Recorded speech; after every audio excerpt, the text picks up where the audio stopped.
Namaskar everyone. This is K. Savatam from TSMS Shabad. Today my topic is eco-friendly materials. Eco-friendly materials means nothing but the materials which do not harm the environment. Means ecosystem. Ecosystem means a biological community interacting of organisms in their physical environment. In nowadays we are not being friends with our environment. So to be friends with our environment, we want to use natural things. But in nowadays we are using non-natural things. The things which are non-natural things means the things which are harm to our environment. The main non-natural thing is plastic. The plastic is the main non-natural thing because the plastic will pollute all the land and water and plants also. Here we want to see materials that do not harm. Humans are affected from the plastic. Plants are also affecting of plastic and water also affecting from plastic. Plastic shows mainly deep impact of our livelihood because in the plastic, in the decomposition time, the plastic will pollute the all land and plants and air also. When we burn the plastic air will mix into the air, and when we inhale that air, our respiration problems will come. So don't use the plastic. To protect our nature, we want to follow these rules to protect our environment. Increase the plastic price. Nowadays plastic price is very cheap. That's why we are using more plastic. And follow the 4R principle. 4R principle is nothing but reuse, recover, reduce and recycle. So we want to recycle and reuse and reduce the plastic. And do not throw the plastic on the roads. So please do not throw the plastic on the roads. So be friendly with our nature. And I concluded that don't use the plastic and save our environment, and environment save us. Thank you. First, namaskar to everyone. This is B. Karthik from TSMS Shabad. My topic is about eco-friendly materials. Eco-friendly materials means which do not harm to the environment. Mainly nowadays plastics are using more, and plastic will causing more damage to the environment in the ways of air pollution, soil pollution, water pollution, and people causing diseases from this pollution. Mainly when we eat plastic, some gas will release. Those gas pollute the air and causes air pollution. When we throw the plastics in the soil will also pollute, and also the plant will also pollute. When we throw the plastic in the water also disturbs and many fishes will die. And when we heat the plastics, some gas will release. Those gas taken by the people and causing many different types of diseases. To prevent this, we want to follow 4R principles. They are reuse, reduce, recycle and recover. To stop the plastic, the plastic are more dangerous enemy for environment and protect our natural resources. Nowadays we are using more synthetic materials, but we want to use more natural materials which do not harm to the environment. And please protect our environment, and thank you for giving this wonderful opportunity. Hello everyone, this is Jain from 10th standard from GSMS Model School Shabad. My topic is health, hygiene and cleanliness. Coming to hygiene, we should maintain first personal hygiene. That means a person who takes measures to avoid infection and maintain cleanliness and ensure good health. We can say that hygiene is also includes in health. Coming to health, if a person is looking fit, it is said to be he is maintaining a good balanced diet. Eating a healthy diet keeps you physically and mentally fit. If you are physically fit, you will be confident and your mood will be greater in capacity to enjoy your life. The diet should contain adequate amount of food. If a balanced diet is not in a proper way, it leads to malnutrition. Malnutrition leads to deficiency diseases such as kwashiorkor, obesity, etc. As like diseases, there are so many diseases. By seeing in our India is the second largest number in obesity people.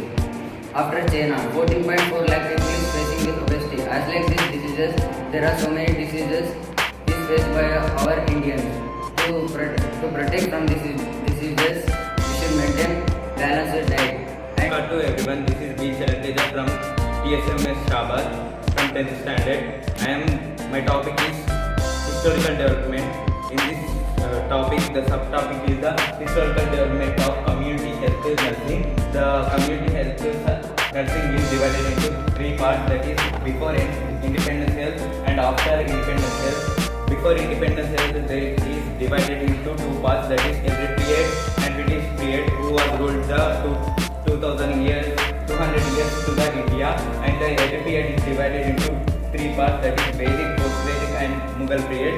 Vedic is nothing but introduced of Siddha medicine and the Ayurvedic. The post-Vedic is nothing but introduced of Buddhism and Jainism, who was the introduced of teaching of Siddha medicine, and the Mughal period, who was ruled the India Muslims.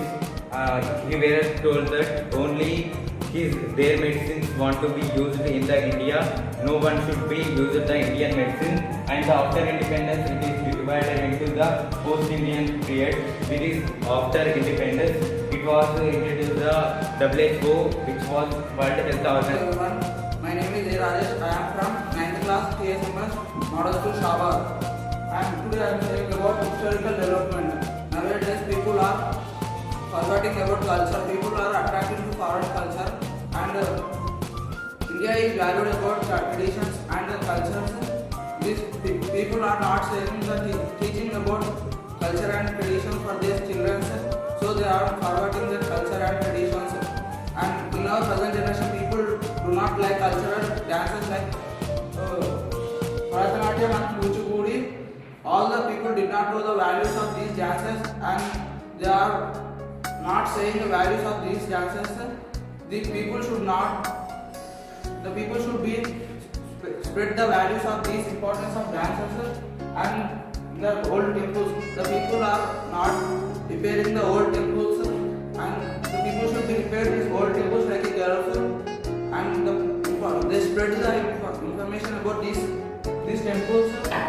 And the next one is old stories. These old stories, we should say that moral stories and Burakata for our children, for moral stories. These stories help us in future how to live in our society. Hello everyone, this is Ajay from TSMS Shabad 10th class. I am explaining about historical sculptures. In the historical sculptures, it came into existence by the Italian Rogers and Bruce in the 1998. There are types of sculptures, including light, sound, waves, and environment, and kinetic land and street. Basic types are curves, cast, and molded. It is made up of the wood, jade, and bronze.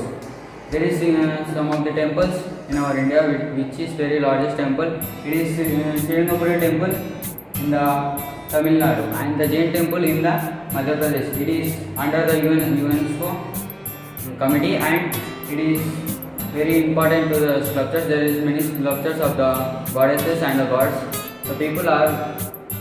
Many of the people were going to the Jain temple to worship. And Dome of the Pyramid. The Dome of the Pyramid. It is a very mysterious place in our India. The pyramids, Dome of the Pyramid is very vertical, but we have to go to a place, and when we saw it, the pyramid dome, it is reverse. The newest sculptures were find out how the dome is looking very reverse. And some of the kings were trying to occupy our temples and destroy our temples, but our kings were not happening. Most of the people believe the sculptures as the goddesses and the god. The temples having the rivers, it is very important rivers. The people will think that Namaskar to everyone. This is Kivamshi from TSMS Shabad. My topic is that historical development.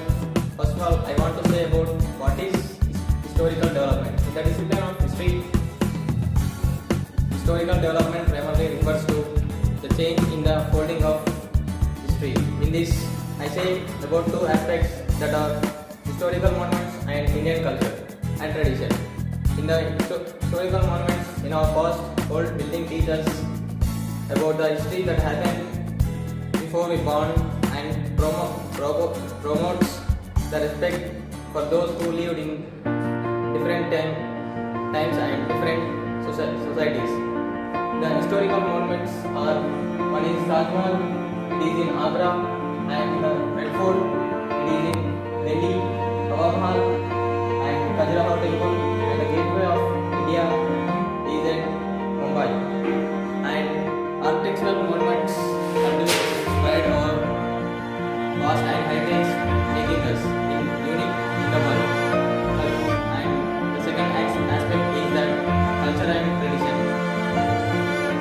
Then culture and tradition, culture evolution, historically as known as social cultural evolution, was originally developed in the 19th century. And by anthropologists stemming from Charles Darwin's research on evolution.